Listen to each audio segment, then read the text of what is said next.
वो नाना पाटेकर का एक पिक्चर था ना, प्रहार, उसमें था डायलॉग, नाक पे मक्खी बैठती है और पिक्चर को बोलता है उड़ा रे भाई उड़ अभी। Sharat sir is the oldest person from India to climb the 7 summits. Thought कहाँ से आया कि mountains? Why mountains? एक ही स्पून घूम घूम के आ रही है, झूठा कुछ पड़ा ही नहीं है। किसी को नहीं। सब अलग अलग देश के, मेरे बाजू में पाकिस्तानी बैठा है, मेरा झूठा वो खा रहा है, उसका झूठा मैं खा रहा हूँ। 30 kgs लेके मैं प्रैक्टिस की हूँ, रात रात भर सिंहगढ़ जाना, ऊपर ना 2-3 दिन ऐसे कंटिन्यू। देख रहे हो यंग लोग। तो इस बार भी सोचा कि चलो एक आंख से कर लूंगा, लेकिन इस बार जैसे ही साउथ समिट क्रॉस किया मैंने, मेरी दूसरी आंख भी धीरे धीरे कम होने लगी। 40% विजन बाकी रहा, मैं बोला गया अभी काम से। जैसे बाजू में देखा वहाँ पे से मैं जिस हालत में बैठा हूँ वैसे हालत में एक बॉडी बैठा है, dead body. Allah,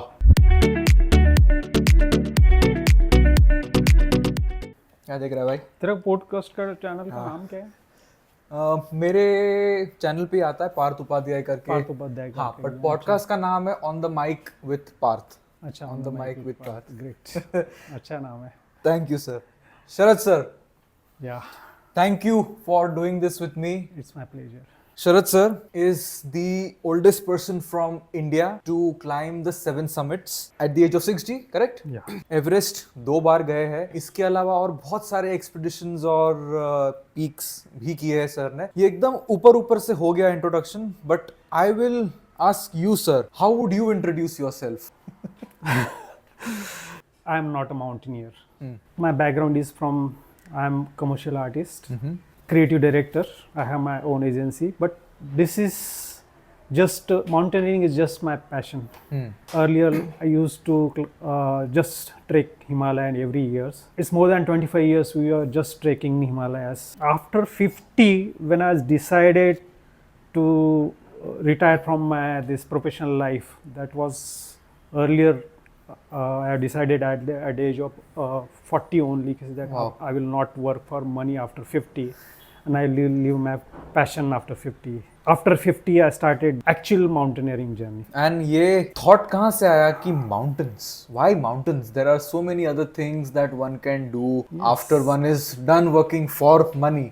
So why mountains, which is the most challenging, the most dangerous, as we all know, the most expensive also in many ways. ये टेक्निकल माउंटेन और ये जो 7 समिट और एवरेस्ट पहले दिमाग में नहीं था। पहले ये था कि हर साल एक हिमालय का 1-2 टूर होगा या बाहर का टूर होगा, That's how it trekking. started. हाँ, एक आर्टिस्ट के दिमाग में नेचर के साथ एक लगाव रहता है। और हिमालय ऐसा है कि एक बार गए तो नशा चढ़ जाता है। इट्स लाइक नशा ही है, और अच्छा नशा है। ऐसा एक भी साल नहीं हुआ कि हम लोग हिमालय में नहीं है।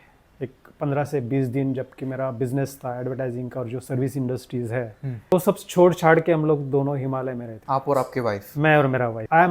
I was lucky that way कि वो मेरा वाइफ का और मेरा दोनों का इंटरेस्ट सेम था। धीरे धीरे हम लोग फिर मैराथन में भी दौड़ने लगे। पहले 1 किलोमीटर से चालू किया, वो भी उसकी वजह भी अंजलि थी। मेरा बैकग्राउंड मतलब बचपन वगैरह सब, स्कूल भी 3-4 किलोमीटर था, तो 3-4 किलोमीटर जाना आना। बच्चे लोगों का जो खेल रहता है, रेस है, कबड्डी है, खो खो है, हम सुरपिया रुम्बिया बोलते हैं, मतलब पेड़ पे चढ़ के उतरना, कूदी मारना, और नंगे पैर खेत में दौड़ना। तो ये ऑटोमेटिकली हम लोग एज ए एक्सरसाइज या ये करके ऐसा होता नहीं, तो अपने आप वो होते गया। सो धीरे धीरे जब मैं मुंबई में आया पढ़ने को, जेजे में, जेजे स्कूल ऑफ आर्ट में मेरे को एडमिशन मिला। अंजलि के साथ मेरी पहचान हुई बाद में, क्योंकि मेरी she was my long relatives. फिर बाद में 2-3 साल के बाद थोड़ा एक दूसरे में इंटरेस्ट आने लगा। डर के हम लोगों ने एक दूसरे से बात की, लेकिन वो तभी के ज़माने में ऐसे नहीं था कि बाहर घूमने जाओ, ऐसा वैसा कुछ नहीं था। दोनों का नेचर से लगाव था। उसके बड़े भाई थे, उनके साथ हम लोगों ने पहला ट्रेक किया था, रायगढ़ प्रदक्षिणा कर। अच्छा लगने लगा, तो फिर 10-15 दिन में सह्याद्री तो है ही अपने नज़दीक, Shivaji Maharaj. Very lucky, yeah. Yes, we are lucky कि सह्याद्री है अपने बाजू में। तो सह्याद्री ने फिर अपने को आदत लगा दी घूमने की। फिर हम लोग साथ में काफ़ी ट्रैक किए। फिर बाद में शादी के बाद हम लोगों ने एक्चुअली हिमालय की ट्रैकिंग चालू किया। फर्स्ट हिमालयन ट्रैक कौन सा था आपका सर? पिंडारी काफनी था। बहुत अच्छा एक्सपीरियंस रहा। हम लोग सिलसिला चलता रहा हर साल। थोड़ा फास्ट फॉरवर्ड करके एवरेस्ट पे लेके आऊंगा। जैसे great. आप हिमालयन ट्रैक्स करते थे साल में 1-2 बड़े माउंटेन्स क्लाइंब करने का इच्छा कहाँ से जगी? आफ्टर 50 तो ये सोचा था कि रिटायर के बाद थोड़ा फोटोग्राफी करेंगे, पेंटिंग करेंगे, घूमेंगे पर्वत में, और साथ साथ में मैराथन तो दौड़ते ही थे। हाँ। तो ऐसे में हम लोग एक माउंटेन पे गए। यहाँ पे सह्याद्री में एक तिकोना करके लोनावाला के पास है, वहाँ पे गए थे हम लोग, फ्रेंड लोग साथ। हाँ जी। हमारे सामने एक लड़के का फॉल हो गया और वो उसका ओह। डेथ हो गया अमावस्या की रात। हम लोगों ने फिर सोचा कि उसका बॉडी तो ऊपर से दिख रहा है और रात का सब अगर ऐसे ही छोड़ जाएंगे तो जानवर लोग खाएंगे। हाँ। तो हम लोगों ने काफ़ी कोशिश की वहाँ से, तो कनेक्ट नहीं हो पाया किधर से। फिर हम लोगों ने नीचे से, मैं था, मेरी वाइफ थी, अंजलि थी और मेरा लड़का था और 1-2 फ्रेंड थे। हम लोगों ने नीचे से गाड़ी से के पकड़ने के लिए, गाड़ी में चद्दर रहता था मेरा हमेशा, वो लेके आए और उसको रेस्क्यू करके हम लोग, वो कहानी अलग है, हम लोग कैसे रेस्क्यू किया मालूम नहीं, लेकिन एक ही था उसको बचा के लेके आना। लेकिन वहाँ तक जाने तक वो ही वॉज डाइड, मतलब दैट टाइम। तभी यहाँ से पूना से एक रेस्क्यूअर आए थे वहाँ पे, उनका नाम था सुरेंद्र शेलके। तभी हमारी पहचान हो गई उधर। फिर उन लोगों ने हमारा ये जुनून देख के कि ये सब माउंटेनिंग करता हो, सब इतने घूमते हैं, तो उन्होंने एक बार ऐसे ही बैठते बैठते बोला था कि तुम लोग क्यों नहीं अलग कुछ करते, ये तो मैराथन तो दौड़ते, इतना हिमालय में अच्छी, ये एज में भी अच्छा फिटनेस है, तो कुछ अलग करो। बोला क्या अलग करो? तो बोले कि ये 7 समिट करो। क्यों नहीं 7 समिट? हम लोगों ने कुछ 7 समिट क्या है हमको मालूम भी नहीं था। एवरेस्ट तो सबको मालूम है, लेकिन 7 समिट क्या है वो मालूम नहीं। तो पता चला ऐसे 7 कॉन्टिनेंटल के 7 माउंटेन्स है उसमें, और उसमें एवरेस्ट भी है। फिर बोला अरे इसमें तो एवरेस्ट है, हम लोग कैसे चढ़ पाएंगे एवरेस्ट? तो सुरेंद्र ने क्या तभी, अरे वो 80 साल का जापानीज बंदा वो चढ़ सकता है, तो आप तो 27-28 साल यंग हो उससे। तभी दिमाग में डाल दिया कीड़ा उसने। चलो यार, इस बहाने क्या होता है कि एवरेस्ट हो ना हो, लेकिन या 7 समिट हो ना हो, अपनी जर्नी तो एंजॉय करेंगे। लेकिन अभी एवरेस्ट करना और 1-2-3 टेक्निकल कुछ माउंटेन है, इसके लिए फिर अपने को ट्रेनिंग लेना पड़ेगा। हम लोगों ने ट्रेनिंग नहीं लिया था तभी। दैट टाइम आई वाज 52 या 53 और माय वाइफ वाज अराउंड 51। वो देखा जाए तो जो गवर्नमेंट ऑर्गेनाइजेशन से, जो टेक्निकल मतलब माउंटेनियरिंग इंस्टीट्यूट थे, तभी का एज कैटेगरी अराउंड 40 के ऊपर वो अलाउ नहीं करते। 42 कुछ तो है लिमिट, करेक्ट। तो मैं यार एडमिशन कैसे मिलेगा फिर हमें? तो उन्होंने जुगाड़ लगा दिया, उनके काफी पहचान थे, माउंटेनिंग फील्ड में काफी सालों से थे उन्होंने। तो फिर एक लेटर बना के दिया, उनसे बात किया, एडमिशन हो गया उधर दार्जिलिंग HMI में। Very nice. हम लोग जब गए, जब गेट पे वहाँ पे संतरी रहता है उनका, तो उन्होंने पहले ऐसे देखा कि पीछे कोई है क्या हमारे। पेरेंट्स छोड़ने आएंगे बच्चों को। नॉर्मली ऐसे दूर जाते हैं तो पेरेंट्स छोड़ने को आते हैं ना, कहाँ पे आपका स्टूडेंट, बच्चा कहाँ है? हम लोगों ने एक दूसरे को देखा, यार हम लोग ही बच्चे हैं। बोला यार मजाक कर रहे हो क्या? ठीक है, अभी आई है तो फिर जाओ अंदर। फिर उन्होंने, डॉक्टर ने भी काफी मना किया उधर का कि ये अलग है आप, हम लोग तो भी काफी स्ट्रोक कांगरी किया था काफी। फिर भी डॉक्टर ने मना किया, बोला ये एज में आप नहीं कर पाओगे, अरे दिस इज टोटली डिफरेंट। आप जो चढ़ते हो किया क्लाइंबिंग, दैट इज डिफरेंट। 15,500 के ऊपर आपका ट्रेनिंग होगा और ये आपको नहीं जमेगा। फिर उन्होंने उनको रिक्वेस्ट किया, हम लोगों को तो सर्टिफिकेट नहीं चाहिए, हमको ट्रेनिंग चाहिए। अगर बीच में कुछ प्रॉब्लम होते हैं तो हम चले जाएंगे वापस। फिर पहला वो 3 दिन का जो ट्रैक था, वो वहाँ तक डॉक्टर साथ में थे हमारे, तो उन्होंने देखा कि अभी हम लोगों को तो अच्छे ट्रेनिंग लिए थे, रनिंग थे, हम लोग मैराथन दौड़ते थे 42 किलोमीटर्स, तो हम लोगों को कुछ प्रॉब्लम, फिटनेस का कोई इशू नहीं था। उन्होंने अलाउ किया, तो हम लोगों ने ऐसे कुछ 28 डेज का किया कंप्लीट। जब आप एक्सपीरियंस करोगे 28 दिन का दांडी मार के या ऑफिस को छुट्टी मार के, आप जब एक्सपीरियंस करोगे 30 दिन, तो आपको मालूम पड़ेगा कि ये क्यों जरूरी है। छोटी छोटी बातें को अगर कंटिन्यूस करेंगे उसके साथ क्लाइंबिंग, तो याद रहेगी उन्हें, तो छोटी मोटी चीजें वो फिर से भूल जाएगी। वैसे हम लोगों का हुआ था, हम लोग ट्रेनिंग तो ली, लेकिन बीच में एवरेस्ट करने से बीच में 3-4 साल हम लोगों का गैप हो गया। फिर बाद में हम लोगों ने फिर से ट्रेनिंग किया प्राइवेट में, प्री एवरेस्ट ट्रेनिंग करके थी, फिर से की। क्योंकि क्या होता है ना, वो ट्रेनिंग के बाद वो कंटिन्यूस अगर आप फ्लो में रहोगे, बॉडी एक्लिमेटाइजेशन है, ये है, उसमें साथ देगा। नहीं तो छोटी छोटी चीजें वो याद नहीं रहती। ट्रेनिंग करके आया, उसके 1 महीने बाद मुझे कुछ जो कॉम्प्लिकेटेड नॉट्स थी भूल गया। नॉट्स सबसे हमारे लिए तो बहुत हार्ड चीज है। 4-5 नॉट्स खाली याद हो गया, कोई याद नहीं रहती। वो 4-5 नॉट से बिल्कुल। एंड आपके आंसर पे एक और चीज मैं ऐड करूंगा, क्यों जरूरी है ये। मैं आपको जस्ट नॉट से याद आया मुझे, तो नॉट्स अभी एज वाइज थोड़ा बुलक्कड़ हूँ मैं। तो मैं क्या करता था याद रहने के लिए, मेरे खिस्से में हमेशा ना शूज का लेस रहता था। तो वहीं पे कहाँ पे भी जाएगा तो प्रैक्टिस करते रहने का। मैं नाड़े से करता हूँ। मुझे ये 28 डेज का कोर्स क्यों अच्छा लगता है, चलो टेक्निकल स्किल्स तो है ही है, वो तो सीखोगे ही सीखोगे, लेकिन 28 दिन पहाड़ों में स्पेंड कर रहे हो। एक दिन पहाड़ों में जब आप स्पेंड करते हो, छोटी छोटी चीजें सीखते हो, जैसे लोगों के साथ कैसे एडजस्ट करना है। आप वो बड़े टेंट में सो रहे हो 8-10 लड़कों के साथ, इंडिया आर्मी वाला। तो वो छोटी मोटी एग्जैक्टली वो एडजस्टमेंट्स वगैरह ना, वो अगर सीखी नहीं है ना और सिर्फ टेक्निकल सीख के चले गए, बिल्कुल, तो एडजस्टमेंट में आके फंस जाओगे। वो बिल्कुल, because it's not the big things, it's the small. हम लोगों ने बोला था, मतलब जस्ट इंटरप्ट कर रहा हूँ हाँ। आपको। वहाँ पे हम लोग और सुविधा मिल सकती है, लेकिन वो जानबूझ के नहीं लेते, क्योंकि आपको स्ट्रगल करना पड़ेगा। वही हम लोग सोते थे 20 जन, जबकि वो 15 जन का ही जगह था। वो भी स्लीपिंग बैग में घुस के, अभी हम लोग इतने थकते थे, 20 क्या और 5 जन और एडजस्ट हो जाते, एक के ऊपर एक सो के, कोई किसी को किसके ऊपर टांग गई, किसके ऊपर कोई सोया, कोई नहीं, एक मुर्दे जैसे सोते। वो नाना पाटेकर का पिक्चर था ना, प्रहार, उसमें था डायलॉग, नाक पे मक्खी बैठती है और कुछ को बोलता है उड़ा रे भाई उड़ अभी। सबका हालत वैसे ही था उधर। हम लोग दिन भर इतना ट्रेनिंग हाई एल्टीट्यूड करके आते हैं, फिर खाना खाने का और फिर सो जाने का। फिर आपका ये 7 समिट में से फर्स्ट कौन सा था आपका? फर्स्ट हम लोग 2014 में, जैसे कि बोला, किलिमंजारो फर्स्ट था। हाँ, एल्ब्रूस हम लोग को आधा हो गया था बिकॉज ऑफ बैड वेदर, क्योंकि 3-4 दिन हम लोग तूफान में फंसे थे। बेस कैंप पे ही थे आप? बेस कैंप पे ही थे। हाँ। तो हमको वापिस आना पड़ा।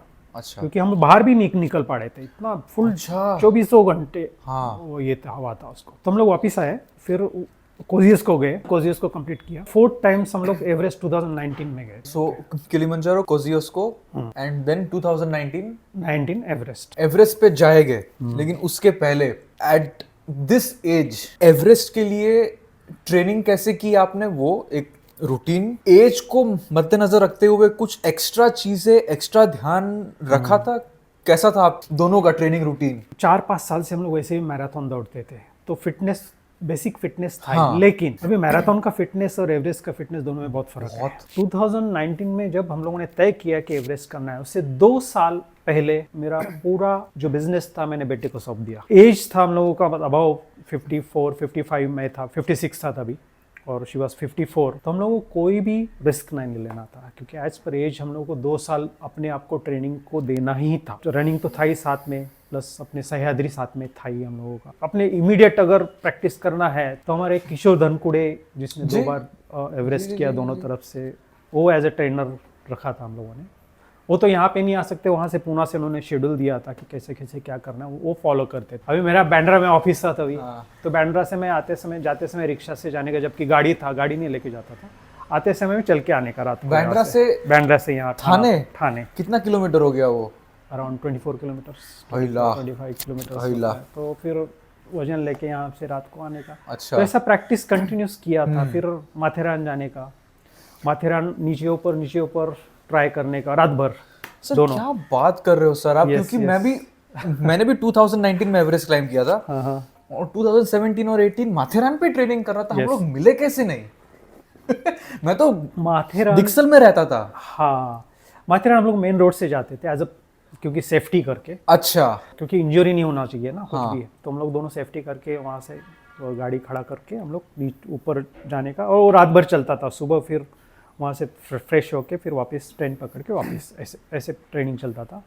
और फिर सिंहगढ़ जाने का, यहाँ से 2-3 दिन वहीं पे रोकेंगे, फिर रात भर नीचे ऊपर। और जाने से पहले फिर से एक बार लेह में ट्रेनिंग लिया था। कब था ये? जनवरी फरवरी के टाइम पे? जनवरी फरवरी के दरमियान। किस तरह की ट्रेनिंग थी वहाँ? वो विंटर ट्रेनिंग पूरा, जहाँ पे एवरेस्ट में जो भी आपको फेस करना पड़ता है ना, जैसे कि लैडर है, एल्टीट्यूड्स है, वो पूरा की पूरा ट्रेनिंग वहाँ पे मिला मुझे। कितने दिन थे वहाँ? Around 14 days.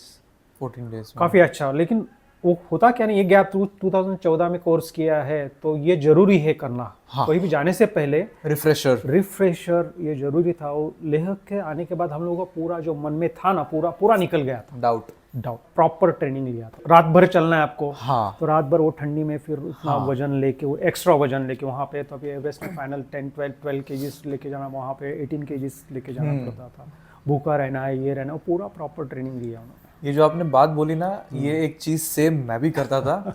ऑल्टीट्यूड तो हम लोग यहाँ पे सह्याद्री में लेके आ नहीं सकते, लेकिन जैसे समिट पुश पे फॉर एग्जांपल क्या होता है, पूरी रात चल रहे हो, बिल्कुल खाना पीना नहीं जाता है, रेस्ट नहीं कर पाते हो, तो ये चीजें सिमुलेट करता था मैं महीने में 2 बार गाइड को लेके 8 घंटे के लिए गाइड को लेके 24 घंटे ट्रैक करता था मैं। बिल्कुल जरूरी है, बिना एक बूंद पानी, बिना एक बाइट खाना, बिना 1 सेकंड रेस्ट। बिल्कुल। तो इसमें जितने भी कोच थे ना, साइंटिफिक कोच, सब पढ़े लिखे जीनियसेस, सब लोग बोलते थे ये तो बेकार चीज है, ऐसे नहीं करते। बॉडी के लिए शायद टेम्पररी नुकसान हो, लेकिन मेरे दिमाग को मालूम पड़ गया कि मेरा शरीर 24 घंटा चल सकता है। बिल्कुल, और चलना ही चाहिए, क्योंकि क्या होता है ना, नॉर्मली अपना बॉडी क्लॉक है ना, 3-4 बजे बहुत डेंजर टाइम है, 2 से 5 बजे तक, 4 बजे तक, और आप रात भर इतना सब भी लेके चल रहे हो, थक गए हो, इतना क्लाइंब कर रहे हो, और बराबर क्या होता है ना कि वो टाइम में आपकी आंख लग जाती है और वो हाइट्यूड्स में आपको मालूम भी नहीं आप सो गए या मर गए,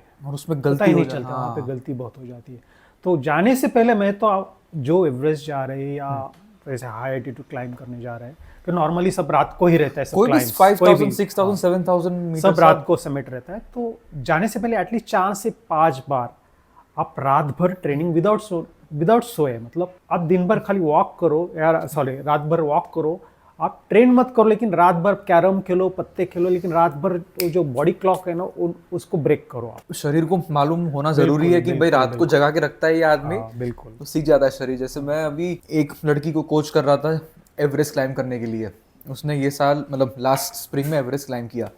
तो हम लोग क्या करते थे, मुंबई की ही है वो, एवरी फ्राइडे नाइट उसके बिल्डिंग में जाता था मैं, सीढ़ी ऊपर नीचे पूरी रात चढ़ना है, यहाँ पे भी ऐसे ही किया। पूरी रात चढ़ना है। और माउंटेन्स में चढ़ना पूरी रात शायद इजी है क्योंकि खुला है, यहाँ पे nature है। मोनोटोनस हो जाता है। हाँ, मोनोटोनस में 8 घंटा रात को खींच पाई तू, बिल्कुल, हाँ। तो मतलब कि फिर बिल्कुल बिल्कुल सो ये रात का क्लाइंबिंग बहुत जरूरी बहुत है, ज़रूरी है, interesting point two touch upon.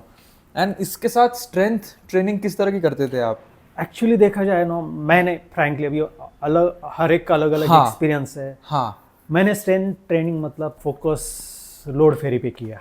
Real time climbing. Yes, real time. अगर देनाली की बात करें हम लोग, हाँ। वहाँ पे मुझे मालूम है 60 केजीज लेके जाना है और पीछे पीठ पे मिनिमम 25 किलो होता ही है, तो मैं 30 किलो लेके प्रैक्टिस करता था। मेनली ज़्यादा भर उसमें दिया मैंने। स्ट्रेंथ उसी से मेरे ख्याल से हो जाती है 100%। तो जिम में मैं नहीं गया हूँ फ्रैंकली स्पीकिंग, मैं अवॉइड करता हूँ जिम, क्योंकि मुझे खुला जिम पसंद है। यस, मैं हमेशा मेरे दोस्तों को कहता हूँ जिसको मैं ट्रेन करता हूँ कि अगर आपको स्विमर बनना है आप क्या करोगे? स्विमिंग करोगे।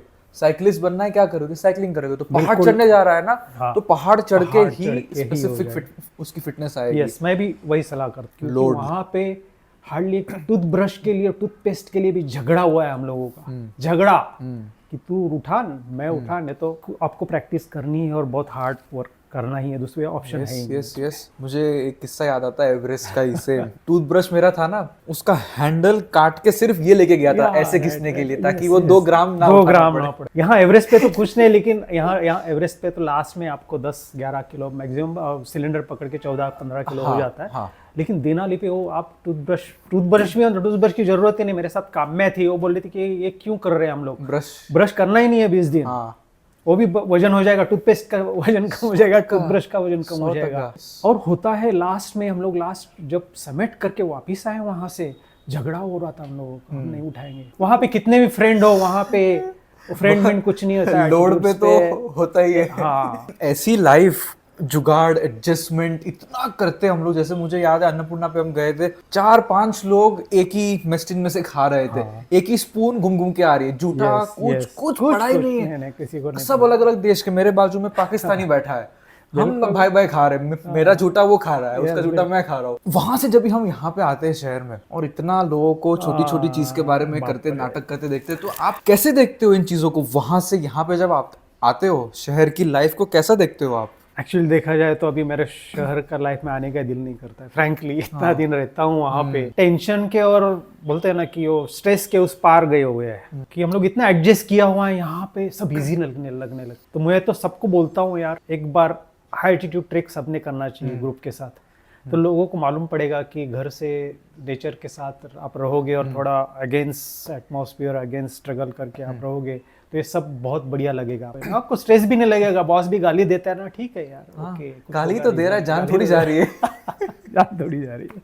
और मेरी तो इतनी बार जान जाते जाते बच गया हूँ, तो मुझे ऐसा कुछ लगता ही नहीं है कुछ। एक सवाल हमेशा पूछा जाता है और मेरी अगर बात करूं ऑनेस्टली, मुझे इस सवाल का जवाब एक परफेक्ट आंसर नहीं मिला आज तक। तो मैं आपको पूछता हूं यही सवाल, why do you climb mountains? देखो ये पॉज है ना, बस ये पॉज ही देता है, क्योंकि मुझे काफी मेरे फ्रेंड ने भी पूछा कि यार खुद ही पैसे डालने के और चढ़ने का भी, और खुद ही चलने का इतना तकलीफ में क्या मजा आता है। मैं इसका जवाब यही दूंगा कि जो रियल मतलब माउंटेन में जाता है ना, वही वो समझ सकता है, वो बता नहीं सकता है उसको फीलिंग। मतलब ऐसा वर्ड में नहीं बता सकते। वो जो मिलता है माउंटेन से, जो एहसास मिलता है लोगों को, कुछ बोलती है सिद्धियाँ प्राप्त होती है, किसी को मराठी में कुछ वर्ड है उसको साक्षात्कार, हाँ, साक्षात्कार हुआ है, तो वैसे एक अंदर से साक्षात्कार हो जाता है कि सेल्फ रियलाइजेशन की वो एहसास है, वो बुलाता है। मैं जस्ट अभी ये टेक्निकल माउंटेन की बात नहीं कर रहा हूँ मैं, हम लोग कैलाश मानस गए थे एक बार। हाँ, वहाँ पे एक मेरे फ्रेंड हो गए उधर बाद, कमिश्नर पुलिस, मतलब गुजरात में थे। हाँ। बिलीव नहीं करता भगवान से, एकदम कुछ बिलीव नहीं करने वाला आदमी, लेकिन वो तीसरी बार थी उसकी कैलाश आने की। क्या बात है। तो उन्होंने पूछा कि यार तुम भगवान को बिलीव नहीं करते, फिर ये तीन बार इधर कैसे आ रहे हो? बोलता ये मेरे को अट्रैक्ट करता है, मैं इधर आए बिना मैं वहाँ पे जी नहीं पाऊंगा। ये माउंटेन मुझे बुलाता है, मुझे मालूम नहीं क्या है मुझे बुलाता है। और वो एहसास है जो 20-25 दिन का, वो एहसास लेने के लिए पूरा साल का एनर्जी मैं यहाँ से लेके जाता हूँ। क्या बात है। आप चाहे माउंटेन बोलो, गॉड बोलो, कुछ भी बोलो, यही तो है सब। मेरा टाइम के साथ रीजन चेंज हुआ है पहाड़ चढ़ने का। Oh yes. 2019 पे आते हैं एवरेस्ट पे। मैं तभी तिब्बत में था, मेरा समिट हो गया एंड तभी केवल का मुझे कॉल आया या व्हाट्सएप आया था कुछ, तो अंजलि मैम के साथ ऐसा ऐसा हो गया है। मैं तब तक आप दोनों को पर्सनली जानता नहीं था, बट मालूम था कि इंडिया से कौन कौन है इस साल एवरेस्ट पे। मैं जानता नहीं था आपको, फिर भी एक ऐसा धक्का बैठा अंदर कि अपना कोई गया। इफ यू आर कंफर्टेबल, क्या हुआ था उस रात, उस दिन एवरेस्ट पे? काफ़ी लंबी कहानी हो, प्लीज। मैं थोड़ा लास्ट से चलूँगा जी। कैंप 3 के बाद चलूँगा। और हम लोग का पहले रोटेशन हो चुके थे, हम लोगों ने इतना अच्छा प्रैक्टिस किया था, ऐसा कहाँ पे भी ऐसा कुछ नेगेटिव फीलिंग नहीं हो रहा था। कैंप 3 से हम लोग 7-7:30 बजे निकले, कैंप 4 तक थोड़े आगे पीछे थे। जिनेवा स्पर ऊपर जाता है, तभी अंजलि मेरे आगे थी, तभी 10 फिर बाद में हम लोग कैंप 4 पे उपमा वगैरह कुछ हम लोग साथ में लेके गए, थोड़ा ये किया, चॉकलेट खाया। जब निकलने की तैयारी हो गई तो फिर अभी मालूम था कि रात को हम लोग क्लाइंब करते हैं तो, और अपने पास ड्रेस रहते हैं, ये रहते हैं, तो आगे पीछे हो सकते हैं हम लोग स्पीड में, या ड्रेस से पता नहीं चलता है। लेकिन उसका और उसका मेरा ड्रेस सेम था, तो हम लोगों ने पूछा कि हम लोग ट्राई करेंगे साथ में समिट करने का, क्योंकि उससे पहले हम लोग जितने भी माउंटेन्स किए थे सब साथ में किए थे। अभी एवरेस्ट में ऐसा हो नहीं सकता है, क्योंकि ये इतना लंबा ये है, स्ट्रेच है, तो आगे पीछे हो सकता है। तो हमने सोचा ट्राई करेंगे। वहाँ पे बालकनी तक ऑलमोस्ट साथ में थे हम लोग। मैं थोड़ा 5-10 मिनट थोड़ा आगे था,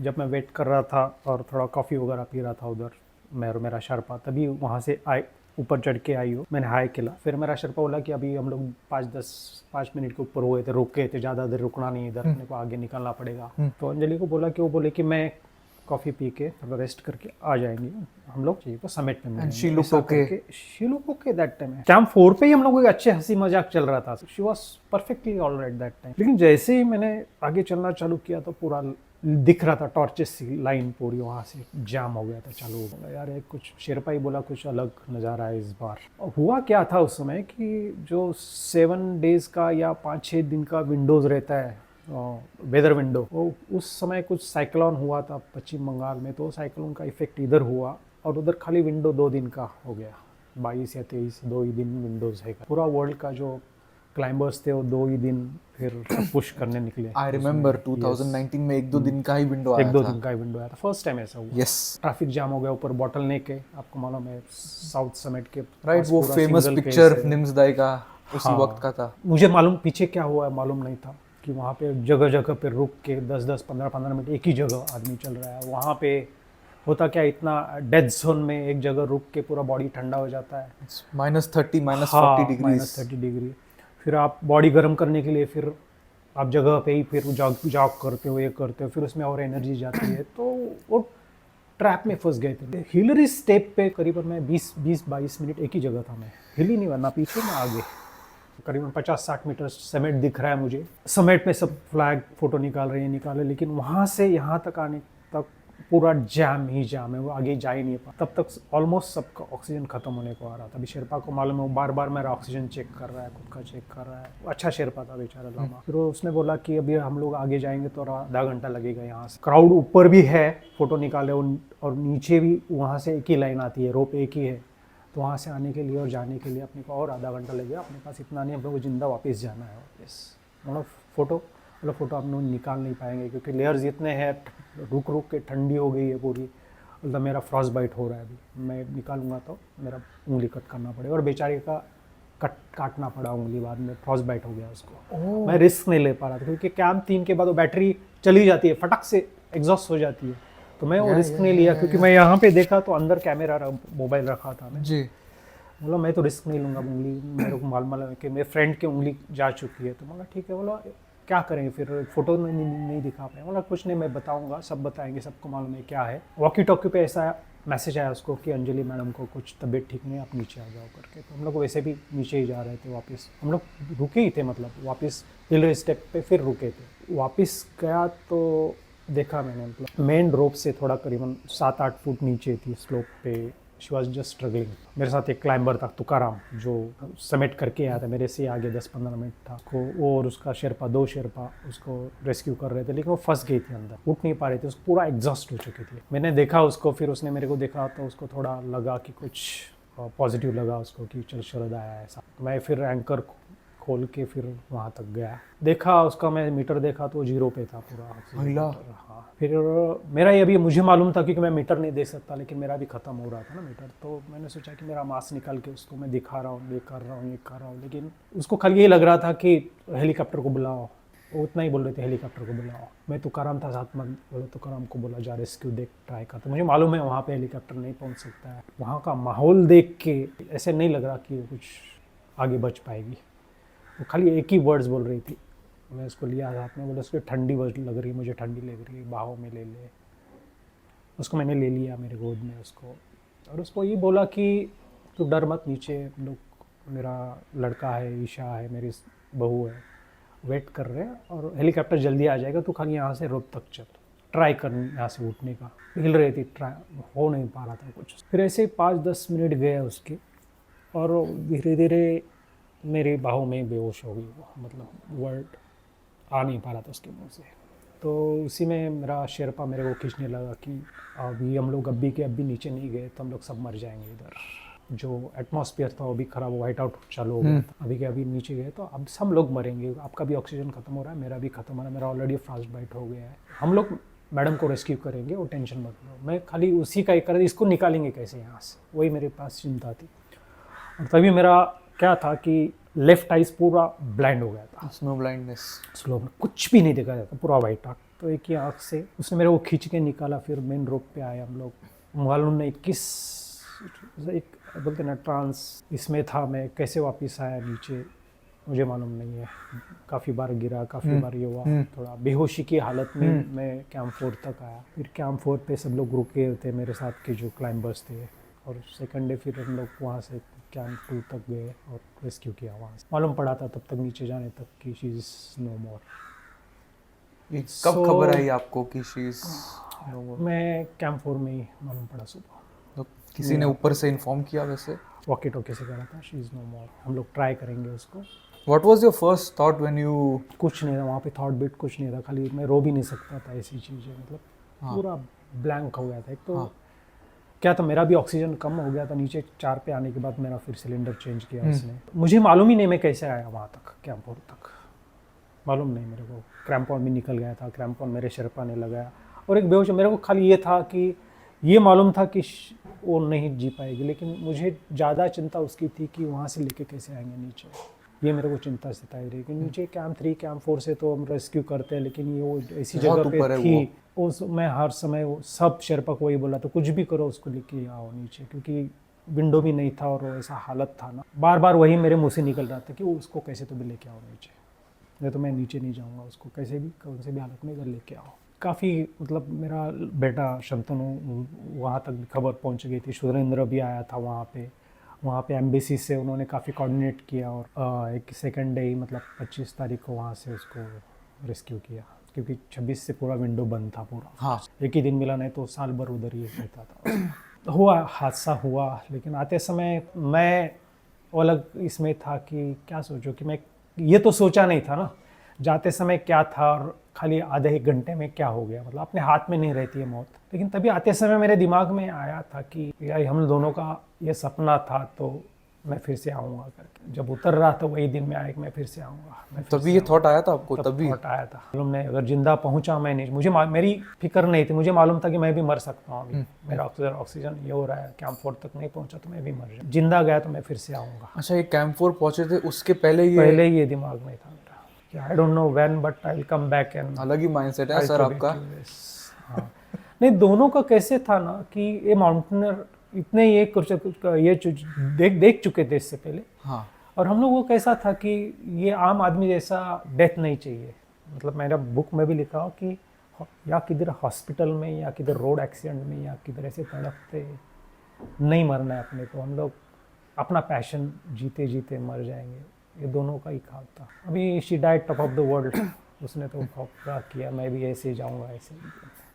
और उसके बाद का मेरा 7 समिट का आने के बाद अलग मूड में था मैं।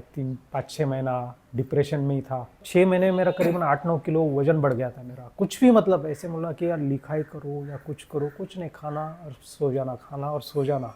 फिर एक दिन ऐसा लगा कि मैं ऐसे मर जाऊंगा यार, ऐसे मर जाने से अच्छा है कि अपना ख्वाब पूरा करते समय मरे। आने के बाद के जो 5-6 मंथ्स थे, कभी ऐसा थॉट आया था आपके माइंड में कि नहीं जाना चाहिए था, या रिग्रेट का थॉट था कभी? रिग्रेट का एक बार ऐसे हो रहा था कि ये क्यों हुआ हमारे साथ। मैं इसलिए डिप्रेशन में था, लेकिन क्या हुआ ना, मेरे को पढ़ने का काफ़ी शौक है मुझे। मैं काफ़ी बुक्स पढ़ा था अभी बीच में, कर्म का सिद्धांत करके और मृत्युचे महात्म्य, ये 2 बुक मैंने पढ़ा। उसके बाद उसका काफ़ी असर हुआ मेरे ऊपर। ऐसा मालूम पड़ा कि कुछ भी चीज़ अपने हाथ में नहीं है। 2019 में मेरे सामने ऐसे कुछ 2-3 हादसे हो गए कि जो 100% जाने वाला आदमी है वो बच के आया है। जिसको कुछ नहीं होना है फटाक से चले गए, वो फटाक से चले गए। ऐसे मेरे सामने 3-4 घटनाएं हुई है। कर्म सिद्धांत वही बोलते हैं कि जाना अपने हाथ में नहीं है, कैसे जाना है वो तो आपके हाथ में है। आप दोषी खुद को मत दे दो। वो जाना था, उसका समय था, वो इस समय पे गई। आप कुछ भी करते नहीं भी जाते तो यहाँ पे कुछ एक्सीडेंट या कुछ हो के वो चली जाती, उसका समय आया था वो चली गई।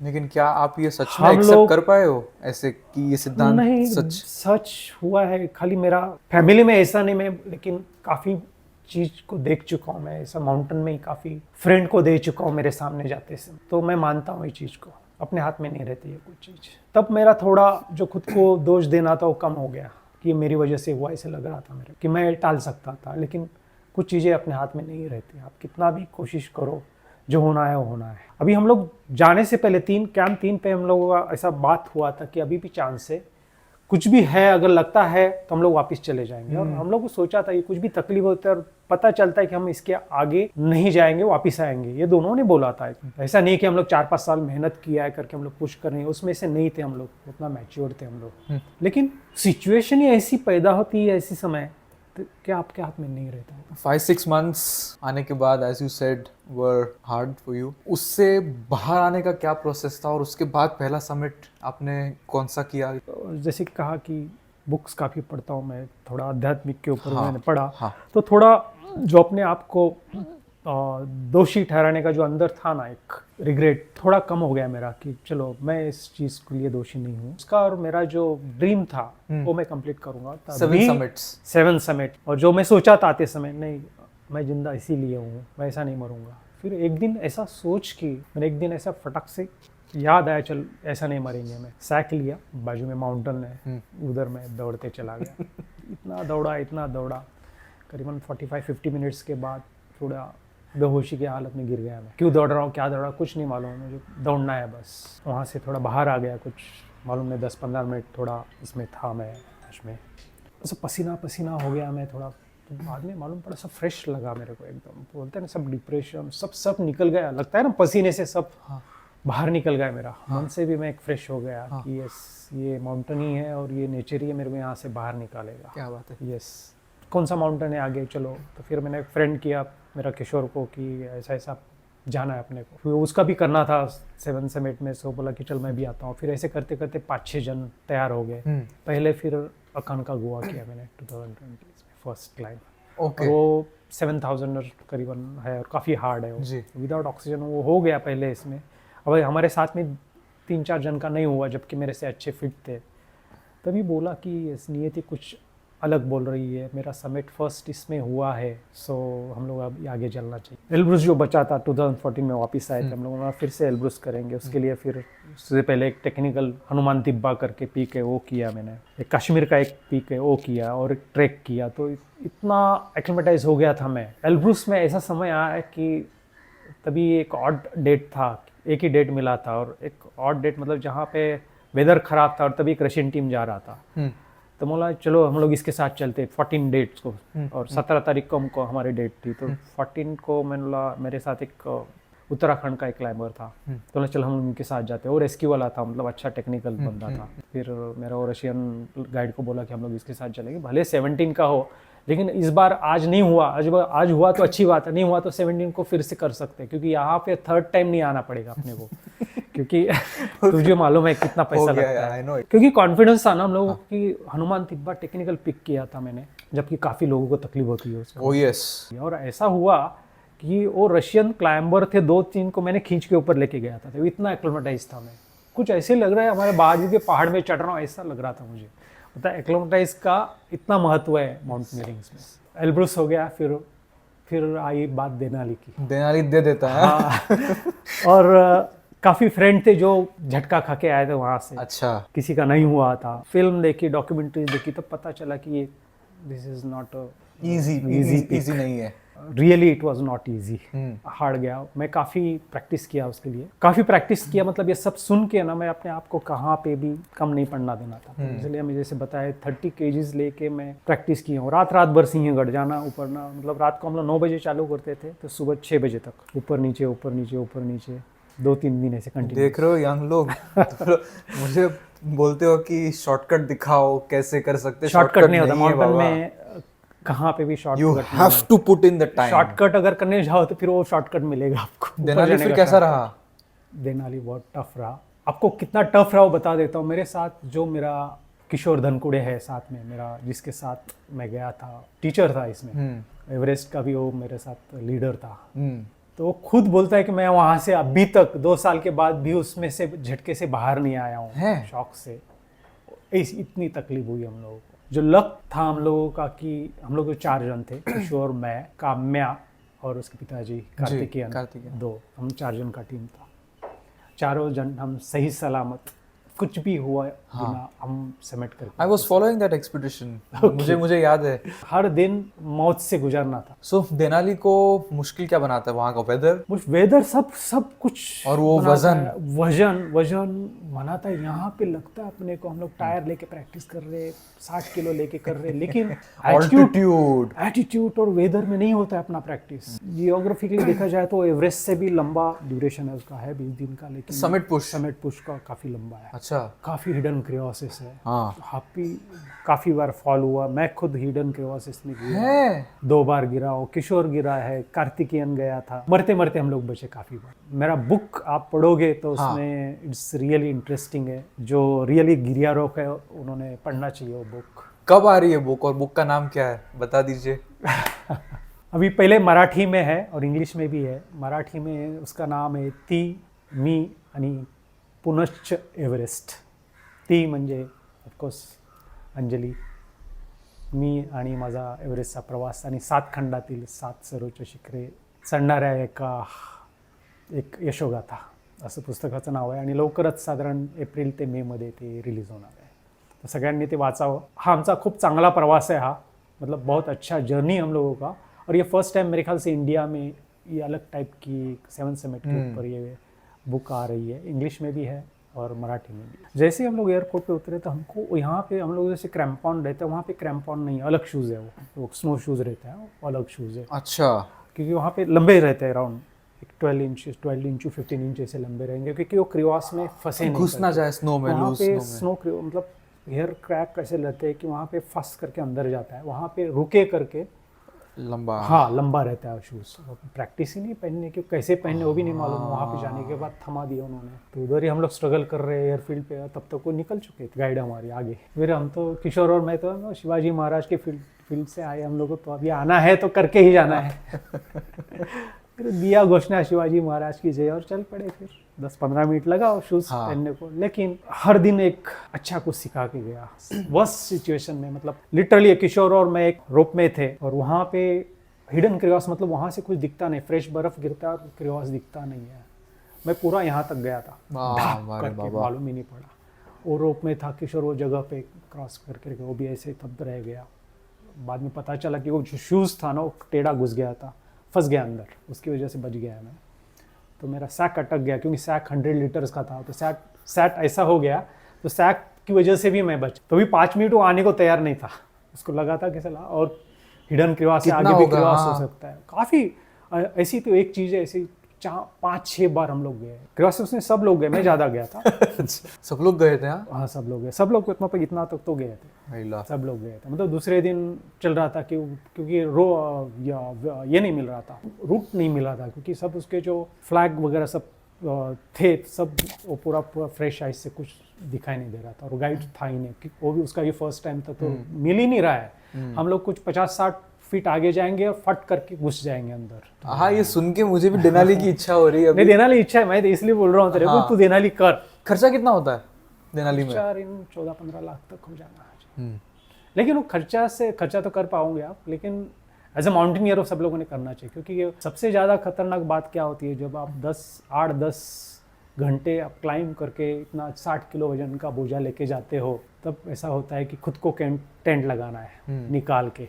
कोई शेरपा नहीं आएगा उधर, कोई शेरपा नहीं आता है, कोई इतना ठंडी में अगर तुमको एटमॉस्फेयर साथ देगा तो ठीक है, लेकिन आपके हाथ 3-4 लेयर रहते हैं और आपको टेंट लगाना है खोल के उतना ठंडी में, तो इट्स रियल। फिर आपको बर्फ कट करके पिघलाना है उसका खाना खाने के लिए। तो ये सब पहाड़ इतने चढ़े आपने, जैसे उसमें से सबसे फेवरेट पहाड़ कौन सा है आपका? सबसे पहाड़ अभी देखा जाए तो एवरेस्ट तो है ही, एवरेस्ट तो अच्छा ही है, मतलब एज इतना, मतलब देनाली इतना टेक्निकल नहीं लगा मुझे।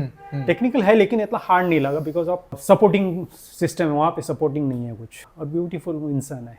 विंसन, अंटार्कटिका अलग ही दुनिया है ना, अलग दुनिया।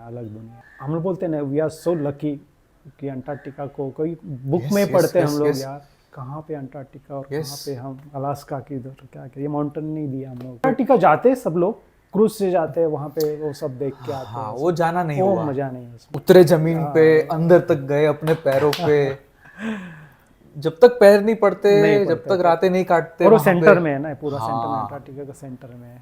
आप क्रूज से जाते हो, साइड से जाते हो सेफली। हाँ, जब आपने 2023 में एवरेस्ट समिट किया वापस, जो आप कैंप 4 नीचे आते आते, जब आप खुद को पता नहीं है कि आप कैसे पहुंचे, लेकिन आपके माइंड में ये एक आया था थॉट, और ये थॉट आपको याद था बाद में कि ये मैंने सोचा था। जब आपने समिट किया, जब वो सेक्शन से आप गए, अंजलि मैम जहाँ पे थे, तभी क्या थॉट आया था? कुछ ऐसा माइंड में? कैसे थे आप वो एक्सपीडिशन में? जाने से पहले एक बार एक क्वेश्चन था मेरे बात में कि सेकंड टाइम क्यों जाऊँ मैं। टेक्निकली तो मेरा 7 समिट जब अंटार्कटिका का हो गया, लेकिन एक बात थी ना, दिन में टॉप ऑफ द वर्ल्ड जाके इंडिया का फ्लैग नहीं लहरा पाया था, उसका फोटो नहीं था मेरे साथ, और उसका सर्टिफिकेट नहीं था मेरे साथ। लेकिन अगर यहाँ पे काफ़ी लोग पूछते हैं ना, ठीक है, अभी किसी ने मेरे पास अभी तक किसी का सर्टिफिकेट नहीं पूछा है, हम अपने लिए करते हैं, आज तक किसी ने नहीं पूछा। लेकिन अभी अगर मैं बोलता हूँ 7 समिट किया है, तो यहाँ पे पूछने वाले काफ़ी लोग रहते हैं, फिर फोटो किधर है? हाँ, भौंकते हैं ना गली के कुत्ते जैसे। अभी ये सबसे बड़ी, वर्ल्ड की सबसे बड़ी घटना जो हम लोगों ने ओपन की, जो फेक समिट था, जो उन्होंने मॉर्फ करके, आपने एक को एक्सपोज किया था, हमने एक्सपोज किया था, दोनों फंसे थे बाद में। दोनों फंसे। सो उसमें 2 साल निकल गए। खैर वो हम लोग भगवान की बेइज्जती करने वाले लोगों को, ऐसा क्योंकि हम लोग भगवान मानते माउंटेन, तो वो सामने दिख रहा है कि ये गलत हो रहा है, चुप नहीं बैठ सकते, हम लोग तो चुप नहीं बैठ सकते, चाहे फिर कुछ भी कॉन्सिक्वेंसेस हो। जिंदगी भर खलता रहा नहीं कि हम लोग कुछ नहीं, हमको मालूम है ये सब हो रहा है और हम कर सकते हैं, क्यों नहीं कर पाए, हम लोगों को जिंदगी भर चैन नहीं पड़ा। लेकिन मैं यही सोचता हूँ ना, हमने फेक नहीं किया, किसी और को करते हुए देखा फिर भी इतना चुप, वो किस क्वालिटी के इंसान हो गए कि फेक करके भी रत्ती भर भी शर्म भगवान से भी नहीं डरते, लोगों से भी नहीं डरते, कुछ भी नहीं, एकदम जानवरों की तरह सोच। उनका ज़मीर उनको फिर सजा देता ही है। आप तो बहुत प्यार से बोल रहे हो, मैं तो कैसी बातें कर रहा हूँ अभी। क्या कर्म है ना, उसका तो मिलता ही है, वो 100% विश्वास है मेरा इसके ऊपर। तो वो दिमाग में था कि सेकंड टाइम करूँ या नहीं करूँ, अपने आप को मतलब फिर नहीं करना चाहिए, मन में बोल रहा था कि अगर एक बार ट्राई करेंगे, नहीं हुआ तो वापस आ जाएंगे, लेकिन ज़िंदगी भर ऐसा तो नहीं लगेगा कि मैंने ट्राई नहीं किया। इसमें एक क्वेश्चन आ रहा है मेरे माइंड में, आप जब सेकंड टाइम जा रहे थे आपके सन ने ना नहीं बोला आपको? वो मैं सवाल पे आने वाला था, मतलब वो मेरे दिमाग में ही था, तू सवाल पूछने से पहले मेरे अच्छा। दिमाग में आया था। अच्छा। मन की तैयारी हुई है, हम्म लेकिन फैमिली है ना, बेटे को कैसे पूछे। हम्म, कि 2019 में अपनी माँ को गंवाया है, Yes. और अभी 23 में at the age of 60 dad बोल रहे हैं यार एवरेज जा रहा हूँ, सोच ले क्या बीती होगी उसके ऊपर। तो उसने पूछा मेरे को कि डैड क्यों कराना है आपको, हाँ सब तो हुआ है आपका, फिर क्यों कराना है। मैंने बताया फिर मेरे दिल की चीज़ कि ऐसी ऐसी है, एक बार ट्राई करता हूँ, नहीं होता तो मैं सेफली वापस आ जाऊँगा, जिंदा वापस आ जाऊँगा, ये बोला था मैं। उसको ये डर था कि ये भी नहीं, वो बोला कि लेकिन उसमें क्या, उसने मेरा पूरा स्ट्रगल देखा था 2-3 साल में, मैं कितना ट्राई कर रहा हूँ एक ड्रीम के पीछे, कितना मेहनत कर रहा हूँ, ये पूरा स्ट्रगल उसने नज़दीक से देखा था। I am proud of him. तो उसने बोला कि ठीक है जाओ, लेकिन सेफ वापस आ जाओ। फिर उसने बोला, फिर दूसरा चीज़ था कि अभी सुरेंद्र सर थे, जो शेरके सर, क्योंकि जो शुरू से लेके मेरे जर्नी में साथ में है हमारे सुख दुख में जी, उनको भी पूछा। तो उन्होंने भी शुरू में बोला कि उनको लगा कि यार अगर मेरा भी कुछ हो जाता तो लोग कितना कोसते उसके ऊपर, हो सकता है ना, मेरा कुछ भी हो सकता था उधर एट दिस एज 60 में मैं ट्राई कर रहा हूँ उधर। और लोगों को सबसे ज़्यादा किसी को क्या लगता था, मेरे काफ़ी 2-3 फ्रेंड ने मुझे कहा, सोच ले साइकोलॉजिकली कैसी चीज़ है कि ये आदमी मरने को जा रहा है, उधर सुसाइड करने जा रहा है। मेरे क्लोज फ्रेंड ने उधर से आने के बाद मेरे से बात कही, सर मेरे से आपसे बात करनी है, मेरे दिमाग में कब से चल रही है बात। मैं जब आपसे पहली बार सुना कि आप फिर से जा रहे हैं, तो मेरे दिमाग में ये आई कि ऐसे ऐसे हुआ है और शायद आप उधर जाके वापस नहीं आना चाहते वापस हो? नहीं आना चाहते। बाप रे।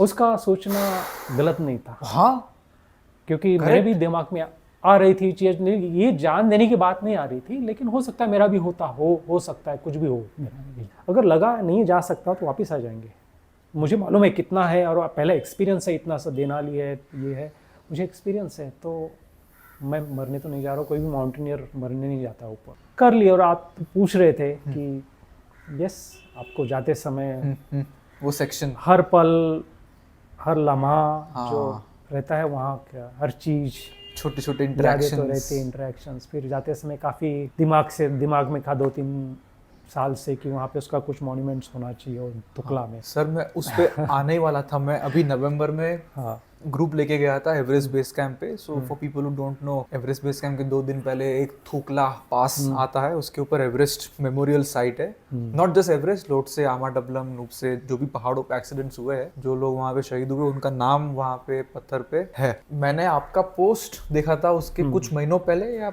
एग्जैक्टली वो टाइम फ्रेम याद नहीं है मुझे, कि अंजलि मैम का वहाँ पे मेमोरियल पे, तो मैं वहाँ जाके ढूंढने लगा कि अंजलि मैम का तो एक बार देख के जाना ही है। मिला ही नहीं मुझे। अच्छा। फिर क्या हुआ, सब ग्रुप को मैंने बोला चलो जाते हैं। जैसे थोड़ा आगे गया, ट्रेल के बिल्कुल बाजू में ही है, राइट मैं कहाँ ढूंढा एकदम राइट साइड में ही है। यस। और जैसे ही मैंने वो देखा, कहीं ना कहीं आंखों में से आंसू आए, और सबको मैंने वहां पे मेरे टीम को एक्सप्लेन किया, ऐसे ऐसे कहानी थी। वो मोमेंट में आपको एक्सप्लेन नहीं कर सकता। वो जब मैं स्टोरी बोल रहा था ना, सबकी आंखें नम हुई थी। नहीं, वो दिमाग में इसीलिए था कि अपने इंडियन माउंटेनियरिंग जो भी जाते हैं, एक दिशा, एक कहानी उसके पीछे है, सबको मालूम पड़े कि माउंटेनियरिंग क्या होता है। शंतनु भी था, मेरा बेटा भी आया होता। अच्छा। काफ़ी अदर माउंटेनियर भी थे। हाँ। हमारे साथ 23 में क्लाइंब करने वाले यूरोपियन, चाइनीज़ काफ़ी सारे थे साथ में। तो उन्होंने सब ग्रुप ने उधर ये किया। आगे की कहानी तो थोड़ी मालूम है आपको या नहीं? फिर जैसे आप जब समिट पे पहुंचे, तब मुझे तो पता है। कैंप 3 से चालू किया था। कैंप 3 से चालू करता हूँ। तो कैंप 3 में एक पुणे का एक क्लाइंबर है, लहू उगाड़े करके, एक बहुत अच्छा क्लाइंबर है, बहुत फिट है। वो मेरे साथ था। सेम नज़ारा था जो 2019 का था, खाली अंजलि साथ में नहीं थी तभी। सेम सब situation, same lighting, same time, सब सेम दिख रहा था। सेम क्लाउड नीचे आ रहा है, कैंप 2 दिख रहा है, सब सेम। अंजलि का और मेरा लास्ट फोटोग्राफ साथ में का वहीं पे था, उसी के बाजू में इस बार टेंट था, सब वो याद आ रहा था पर हर पर। वहाँ पे मेरा एक फ्रेंड भी मिला, एक साइकिली करके है, एलिया साइकिली फोटोग्राफर है वो, यहाँ पे आके जा चुका है, यहाँ पे डॉक्यूमेंट्री बनाई है उसने मेरे ऊपर। हाँ, करेक्ट। वो आई है बाहर? वो नहीं, अभी आएंगे, रिलीज करेंगे। अच्छा। कुछ चल रहा है उसका, कुछ अच्छा चैनल के साथ कुछ बात चल रही है। यहाँ पे 2-3 दिन था वो, कुछ 2-3 फोटोग्राफ्स निकाला। अभी बुक के ऊपर का कवर का फोटो उसी ने निकाला हुआ है। अच्छा। मुझे अच्छा लगा, उसने निकाला था। अरे sir Sharad, how are you and all that. बहुत अच्छा आदमी हो। Yes, for sure. कैंप 4 तो गए हम लोग इस बार, थोड़ा इजी लगा मेरे को। I don't know, camp Lhotse विसे सब फेस करके सब कैंप 3 कैंप 4 में लहू ही था मेरे साथ में। लेकिन इस बार क्या हुआ था, हम लोग लास्ट टाइम ऐसा सोचा था कि 1-1.5 घंटा लेट निकले थे, करीबन 6 बजे निकलना था, हम लोग 7:30 बजा था, 7:30-8। तो वो 1.5 घंटे का जो इशू था ना, वो 1.5 घंटे में सब ये सिचुएशन क्रिएट हो गया। तो मैंने सोचा था, मैं शेरपा से बात किया था कि लास्ट टाइम हो सकता है भी वो लक था या गलती थी, मालूम नहीं है, हम लोग उस पर नहीं जाए, लेकिन हम लोग थोड़ा अवॉइड करेंगे, 1-1.5 घंटा पहले निकलते हैं। 6 बजे हम लोग जल्दी आए ना, तो 4 बजे निकलते हैं। भले 3 बजे समेट हो, लेकिन समेट तो होगा। 3-3:30 बजे भी लाइटिंग रहती है, तो हम लोग जल्दी निकलेंगे, क्योंकि हम लोग फ्रेश है, जल्दी आएगा। हम लोग 1 बजे ही पहुंच गए थे ऊपर कैंप 4 पे, जबकि 4 बजे वगैरह पहुंचते हम लोग बहुत जल्दी पहुंच गए थे। तो बोला ठीक है, कोई बात नहीं, हम लोग को जल्दी जाके फायदा नहीं, फिर आप फोटो नहीं निकाल पाओगे, ऐसा वैसा भी क्लाउड रहेगा, ये रहेगा। तो हम लोग 6 बजे निकलते हैं, ऐसा उसने बोला था। मैं 4 बजे से नहीं, 6 बजे। बोला ठीक है, 6 इज ओके। लेकिन क्या हुआ, 5:30-6 बजे स्नोफॉल चालू हो गया उधर जोर से। उस 6 बज गया, 7 बज गया, 8 बज गया, 9 बज गया, चालू ही था। बोला गया समेट अपना, गया इस बार भी गया। उन्होंने प्रे किया भगवान को, अपने हाथ में तो कुछ नहीं। फिर मैं शेरपा को बोला, यार हम लोग रात को फिर निकले, अभी तो निकलेंगे तो समेट नहीं होगा। ऐसे हालत में तो होगा तो भी कभी होगा, कभी नहीं होगा, मालूम नहीं है। आज की रात और कल के दिन इधर रुकते हैं, कल रात को निकलेंगे समेट। बोलता उतना ऑक्सीजन ही नहीं है। नहीं, करेक्ट। मेरे दिमाग में नहीं था इसमें स्टॉक, मैंने सोचा पड़ा होगा स्टॉक। बोलता है उतना ऑक्सीजन कल दिन भर निकालना है आपको, कल रात को निकाला, ये डेथ जोन है। हाँ जी, अपने को 24 आवर्स में नीचे जाना है, नहीं तो प्रॉब्लम हो जाएगा। लेकिन भगवान ने सुन ली। 10-20 को स्नोफॉल खत्म हो गया। 10-20 को हम लोग तो तैयार ही थे, बोला चलो निकलना है।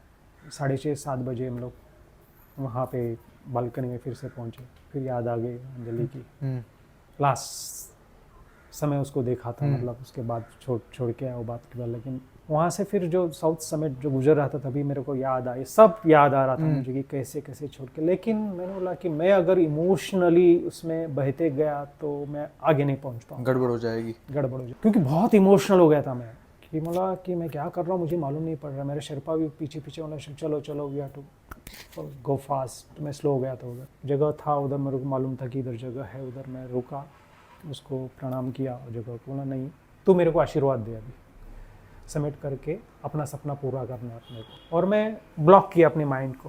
बोला इसके बाद रियल गेम चालू होगा, माइंड सेट, क्योंकि एक्साइट हो जाता है आदमी कि मैं नज़दीक आ रहा हूँ। अभी पहले ऐसा लाइन भी नहीं है इतना। अभी हुआ क्या, लास्ट टाइम मेरा एक आँख ब्लाइंड हो गया था। इस बार मुझे मालूम था कि ये हाइट पे मेरा आँख को फिर से तकलीफ हो सकती है, लेकिन चलो लास्ट टाइम नीचे आने तक एक आँख हो गया था, काठमांडू आने तक वो नॉर्मल पे आया। यस। तो इस बार भी सोचा कि चलो एक आँख से कर लूँगा। लेकिन इस बार जैसे ही साउथ समिट क्रॉस किया मैंने, मेरी दूसरी आँख भी धीरे धीरे कम होने लगी। 40% विजन बाकी रहा। मैं बोला गया अभी काम से, अभी अगर पूरा ब्लाइंड हो गया दोनों तो मैं जिंदा नहीं वापस जाऊँगा। 10 कदम चल नहीं सकते अंधे, वहाँ पे तो एवरेस्ट पे टॉप पे है, डेथ जोन में, और कैसे पॉसिबल है। मैं भगवान को उतना ही बोला कि डैस तू मेरे को हेल्प कर, जितना 40% मेरी विजन बची है उतनी रहने दे। हिलरी स्टेप काफ़ी हार्ड लगा मेरे को, तभी फॉल हो गया वहाँ पे। करीबन 6-7 फीट नीचे गया मैं, दिख ही नहीं रहा था कुछ, कहाँ पे पार रख रहा हूँ। जैसे वो शेरपा का येलो बूट दिख रहा है, उसको बोला था कि तू ज़्यादा लंबा मत जा, मेरे को तेरा शूज़ दिख रहा है, मैं तेरे को फॉलो करूँगा। कहाँ नीचे कुछ मुझे मालूम नहीं पड़ा, और मैं गया एकदम फट करके नीचे। रोप में था मैं। और हिल स्टेप पे तो आपको मालूम सुना होगा कि डायरेक्ट कैंप 2 दिखता है, डायरेक्ट फॉल है उधर से। रॉकी पैच वहाँ पे भी नहीं कर सकते, रॉक था पूरा। 1 मिनट ऐसे ही रह गया, मतलब जिंदा हूँ, कुछ सीधा 10,000 फीट नीचे। यस, जैसे बाजू में देखा वहाँ पे से मैं जिस हालत में बैठा हूँ वैसे हालत में एक बॉडी बैठा है, डेड बॉडी। फिर से मैं बोला चलो अभी मैं भी ऐसे ही हो सकता मेरा भी बैठना, क्योंकि मैं ऊपर नहीं आ पा रहा था उल्टा होके। एक पाँव ऐसा था, एक पाँव रोप में घुस के आड़ा हुआ था। तो बोला नहीं यार, यहाँ तक आया है जो जिंदा, तो जाऊँगा वापस, कुछ ना कुछ हो जाएगा। हाँ ऐसा लगा। शेरपा को बोला तू हेल्प कर मेरे को, मैं अकेला नहीं आ पाऊँगा। हाँ तो उसने मेरे को काफ़ी हेल्प किया। He was a god to me. Temba करके नाम है उसका, टेम्बा शेरपा। मैं हर समय उसका नाम लेता हूँ, उसने 2-3 बार उसकी वजह से बचा हूँ मैं। सेल्फ रेस्क्यू हो गया, ये देनाली का भी याद आया मुझे, वो सब याद था मुझे। तो सेल्फ रेस्क्यू करके धीरे धीरे ऊपर आया, हिलर स्टेप चढ़ के ऊपर गया मैं। बाद में मैं नीचे आने के बाद किशोर से बात हुई थी मेरी। किशोर को बोला अरे ऐसा ऐसा हुआ, मेरा फॉल हो गया था हिलर स्टेप पे, और ऐसा ऐसा बंदा था मेरे बाजू में। और बोला था कि वो अपना फ्रेंड ही था, बोला था डॉन कैश करके। अच्छा, वो 2019 में उसका भी डेथ हो गया था। ही वाज 7th समय। तो आई वाज शॉक्ड, क्योंकि हम लोगों ने काफ़ी दिन एक साथ गुजारा है 2019 में। मेरे फोटो में भी है उसका। क्या आपने दिखाया था मुझे। उसको मैं ऑफकोर्स प्रणाम करके ऊपर चढ़ा, फिर दिखाई दे रहा था। फिर जहाँ से मैं वापस आया था वो भी याद आया मुझे कि 2019 से मैं यहीं से वापस गया हूँ। सामने समेट है, मैं फ्लैग नहीं निकाल रहा हूँ, अभी कुछ नहीं सोचना है। बोलते हैं इधर नहीं देखना, इधर नहीं देखना, मन में कोई विचार नहीं। घोड़े के ब्लाइंडर्स की जाना है, फोटो निकालना है, वापस आना है। इतना ही 2 ही चीज़ मेरे दिमाग में था कि अगर मैं एक्साइट हो जाऊंगा तो मेरा भी कुछ हो सकता है। कितने बजे पहुंचे थे ऊपर? करीबन 11 सवा 11 बजे थे। रात को 10-20 को निकले थे हम लोग। Good time. करीबन नहीं 10-20 को, सॉरी 10 बजे थे। 12 घंटा हो गया ना टोटल। सब कुछ फ्लैग कर रहे, ये कर रहे। मैं शेरपा को बोला, शेरपा ने फिर खुद को एंकर किया निकाल के अपने साथ। धीरे धीरे गए। मन में कोई विचार नहीं था, ज़्यादा एक्साइटमेंट नहीं था। लोगों को मालूम था, क्योंकि मैंने आपको रोका था ये सब चीज़ कि कोई भी सेंटिमेंटल या कोई भी इमोशनल इसमें मैं नहीं जाऊंगा। मुझे खाली एक दिख रहा था कि फ्लैग निकालना है, फोटो निकालना है। लेकिन तो भी ऑफ कोर्स इमोशनल तो होता ही है। मैं 100% हो गया। एवरेस्ट समिट है। समिट पे गया मैं, फिर फ्लैग निकाला पहले, सब फोटो और वीडियो निकाला, फिर अंजलि का फोटो निकाला, लॉकेट निकाला हम दोनों का जो मेरे दिमाग में था। मेरा ईशांक मेरा नातू था, उसने यूज़ किया हुआ एक सॉक्स था, मोजा, तो उधर रख के मैं उसको श्रद्धांजलि अर्पित किया, टॉप ऑफ द वर्ल्ड। क्या बात। फिर अपने आप को रोक नहीं पाया। फिर मैं वो तो बस वही कहानी है। फिर आते समय फिर वहीं से गुजरना, मेरा ऑक्सीजन ख़त्म हो गया था। वो सब पूरा डिटेल्स, इतना डिटेल्स हम लोग नहीं बात कर पाते, क्योंकि 1-2 घंटा एपिसोड में सब लोग भी बोर हो जाएंगे। नहीं मेरा बुक में पूरा डिटेल्स है। हाँ। हर चीज़ का, 7 समिट का वो मेरा जर्नी है। वो मेरा आत्मचरित्र तो नहीं है, लेकिन हम दोनों का जो जर्नी है टुवर्ड्स द 7 समिट, वो पूरा है, पूरा डिटेल्स है उसमें। सो आते समय में मेरा वैसे ही ऑक्सीजन ख़त्म हो गया। मुझे एहसास हुआ हर समय कि कोई तो एक शक्ति मुझे बचा रही है हर समय। समिट करके तो आया हूँ, मेरा को एकदम सेटिस्फाइड था मैं। हो सकता है अभी जब मेरा साउथ समिट में जब गुजर रहा था तो मेरा ऑक्सीजन खत्म हो गया, क्योंकि मेरे को तकलीफ हो रही थी श्वास लेने को। मैं शेरपा को पूछा कि मेरा देख ले, चेक कर ले। वो बोला तो खत्म हो गया है। बोला तू बालकनी तक चल, बालकनी में हम लोग मिलेगा अपने को सिलेंडर, कैसे भी बालकनी तक चल। वहाँ से आधा घंटा बालकनी नीचे। बोला आधा घंटा छोड़ दे, मैं खाली 10 मिनट रुक सकता हूँ यहाँ पे, तो कहाँ से भी जुगाड़ कर। मैं 5-10 स्टेप चल के फिर रुका, 5-10 स्टेप पे फिर चुका। मतलब आगे से नहीं जा पाऊँगा। तो फिर मेरे को याद आया कि ख़त्म हो गया। वहाँ पे अंजलि और यहाँ पे मैं, एक दिमाग में आया मेरा विचार। मैं सब उसी ऊपर छोड़ दिया। मतलब ठीक है, लेकिन ऐसा दुख नहीं कि मैं मर रहा हूँ या कुछ हो रहा हूँ, ऐसा कुछ भी नहीं है। It was a nice experience. मतलब खाली शेरपा को बोला यू जस्ट ट्राई, मैं यहाँ पे रुकता हूँ, आप नीचे जाके ट्राई करो, ऊपर जाके मैं यहाँ पे बैठता हूँ। और क्या होता है, 5-10 मिनट वेट कर रहा हूँ, वो उसके लैंग्वेज में वॉकी टॉकी पे बात कर रहा है किसी से, मालूम नहीं क्या हो गया। एक वाइट आउट से ऊपर से एक शेरपा आया, वाइट आउट से ऊपर से नीचे, पीछे से 10-15 मिनट के डिफरेंस से शेरपा आया। अभी कौन था क्या था मुझे मालूम नहीं। उसका और उसका कुछ नेपाली में बात हो गया। उसने खुद का एक आधा बचा हुआ सिलेंडर एक्स्ट्रा था उसके पास, उसने कट करके किधर से लेके आया था, उसने मेरे को दिया। वो आधा सिलेंडर से मैं कैंप 4 तक आया हूँ।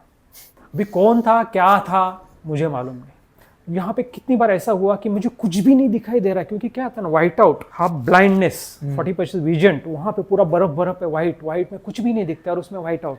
कहाँ पे पाँव रख रहा हूँ कुछ भी नहीं मालूम है। लेकिन जहाँ भी डिफिकल्ट स्टेप आते थे वहाँ पे सन आता था, कहाँ से तो भी क्लाउड हटते थे, सन आता था, और कॉन्ट्रास्ट दिख रहा था मुझे कि मैं कहाँ पे पाँव रखूँ। वाह, ऐसा 3-4 बार मेरा हुआ है। I don't think most people yes. will understand कि ये कितना मुश्किल होता है। जैसे मैं जब आ रहा था नीचे से मेरा right I 100% snow blind, white दिख रहा है, सब पूरा वाइट ब्लर, और दुखता है वो, दुखता है। बहुत दुखता है स्नो ब्लाइंडनेस।